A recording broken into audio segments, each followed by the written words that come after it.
በመካከለኛው ምስራቅ በቀጠለው ደም አፋሳሽ ጦርነት አሜሪካ ወታደሮቿን ወደ ኢራን ለማስገባትና በእግረኛ ሰራዊት ኢራንን ለመውረር እያሰበች መሆኑ ተዘገበ። አሜሪካና እስራኤል ከኢራን ጋር በገቡትና በቀጠለው እስራኤልና ኢራንን ብቻም ሳይሆን በኢራን የአጸፋ ጥቃትን የመካከለኛው ምስራቅ ሀገራትን በማካተት ተባብሶ በቀጠለው ግጭት የአሜሪካው ፕሬዝዳንት ዶናልድ ትራምፕ የአሜሪካ ወታደሮችን ወደ ኢራን ለማስገባት በግል እየመከሩ መሆኑን ሁለት ለጉዳዩ ቅርብ ያላቸው የአሜሪካ ባለስልጣናትን ጠቅሶ ኤንቢሲ ኒውስ በዘገባ ያስታወቀ ሲሆን ፕሬዝዳንቱ ጉዳዩን ከአጋሮቻቸው እና ከሪፐብሊክ ባለስልጣናት ጋር ከዋይት ሀውስ እና ከዋይት ሀውስ ውጪ በማንሳት መወያየታቸውና ከግጭቱ በኋላም ለሚኖረው ኢራን በተለይም ደግሞ በሀገሪቱ የሚገኘው የዩራኒየም ክምችትን ሙሉ በሙሉ ለመቆጣጠር እና ለማውደም ብሎ ኢራንን ካላት የነዳጅ ሀብት ጋር በተያያዘ ልክ አሜሪካ ከወራት በፊት በቬኔዙዌላ እንዳደረገችው ሁሉም በኢራንም የነዳጅ ምርቷንና ስርጭቷ ላይ በኢራን አዲስ ከሚመሰረተው መንግስት ጋር እንድትሰራና አሜሪካ በኢራን የነዳጆቿ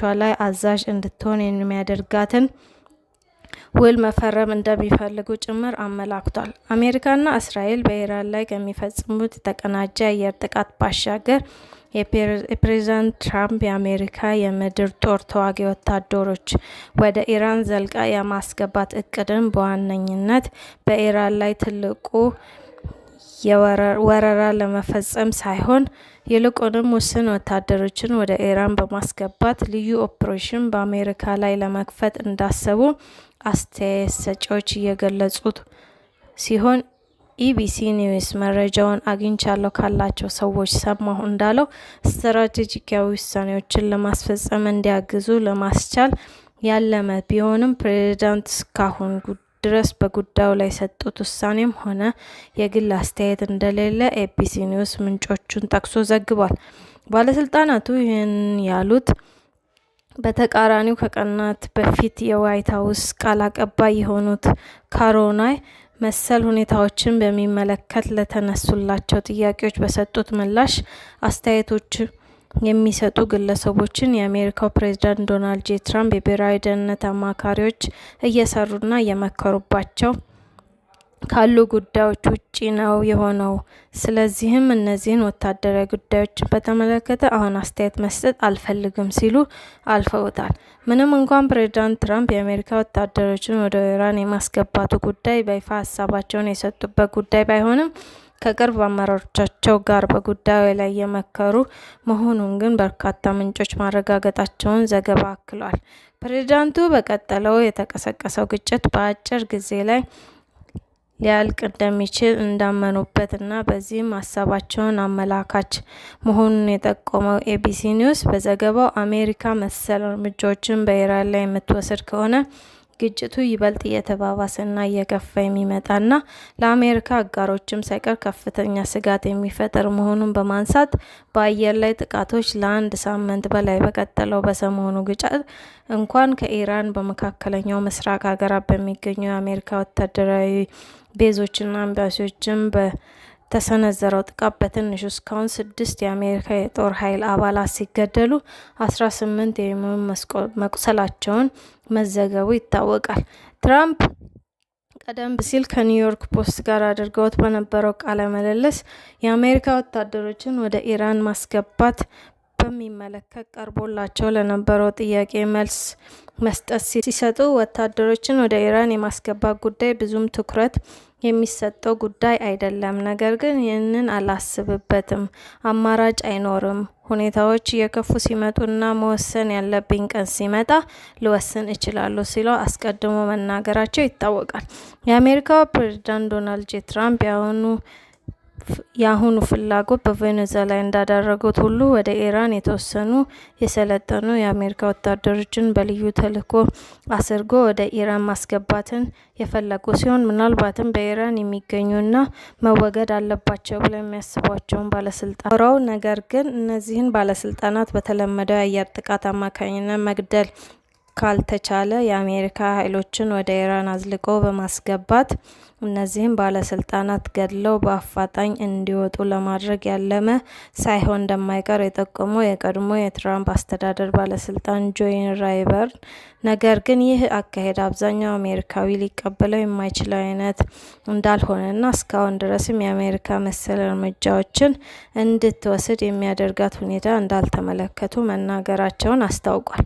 በተመሳሳይ የአሜሪካ መንግስት ወደ ኢራን ወታደሮችን የሚልክ ከሆነ የኢራን አገዛዝ ከወደቀ በኋላ በኢራን የሚመሰረተው አዲስ መንግስት ላይ ቬኔዙዌላው አይነት ተጽዕኖ ለመፍጠር ያለመ ሚና እንደሚኖረው የገለጹት እኚሁ ተንታኝ ታዲያ ይህም በኢራን ያለውን የዩራኒየም ክምችት የመለየትና ደህንነቱን በተጠበቀ ሁኔታ እንዲቀመጥ አሊያም እንዲወገድ ማድረግን ሊጨምር እንደሚችል ቢገልጹም በአትላንቲክ ካውንስል ቲንክ ታንክ አባሉ እና የኢራን ስትራቴጂ ፕሮጀክት ዳይሬክተር የሆኑት ኔት ዋንሰን በበኩላቸው ኢራን በአሁኑ ወቅት በቀጠናው የሚገኙ ሀገራት ባሉ የአሜሪካ ወታደራዊ ቤዞችና መሰረተ ልማቶች ላይ በቀጠለችው ተደጋጋሚ ጥቃትን የማሸነፍ ስሜት የማይታይባት ከሆነ አሜሪካ ሌሎች ወታደሮችን አማራጮችን ለማሰብ እንደምትገደድ አስቀድመው ጠቅሰው እንደነበር ተመልክቷል።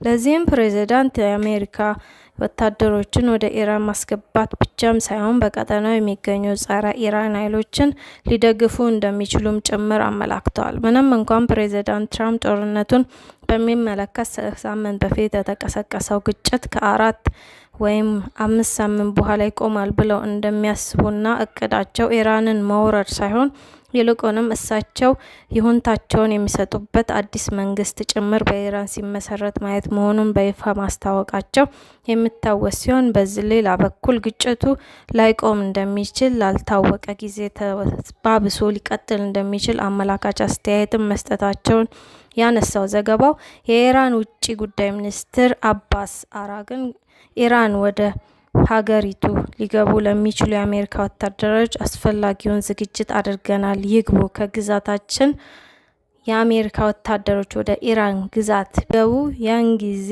መውጣት እንደማይችሉ አምነውና ተሰናብተው ይምጡ ሲሉ ገልጸዋል። እነርሱን ለመዋጋት ተዘጋጅተናል ያሉ ሲሆን ይህ ለአሜሪካ ትልቅ ኪሳራ መሆኑን የሚገነዘብ ነው። እቃውም አልማርናቸውም፣ ቀርበውልን ጥሩ ነው ብለዋል።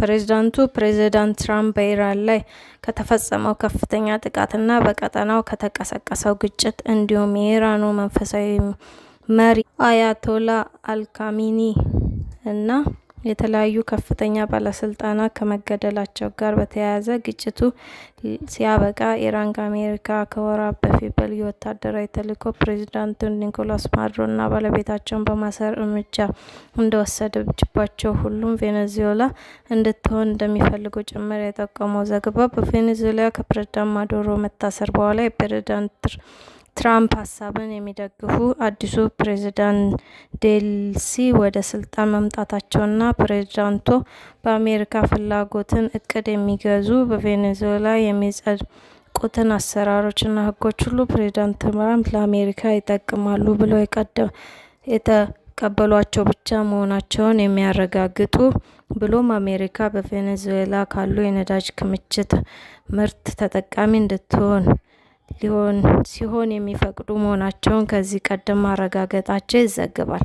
አሁንም ታዲያ በኢራን የቬኔዙዌላን ታሪክ እንደግመዋለን ብለዋል። ነገር ግን በቀጠናው ያለውን ሁኔታ አስፈሪ እንደሆነ ሁኔታ እንደማይቀይረውና ትራምፕ በይፋ ፈቅደው ወታደሮቻቸውን አዝልቀው የሚያስገቡ ከሆነ በቀጠናው ላይ አስፈሪ ነገር ሊፈጠር እንደሚችል ገልጸዋል።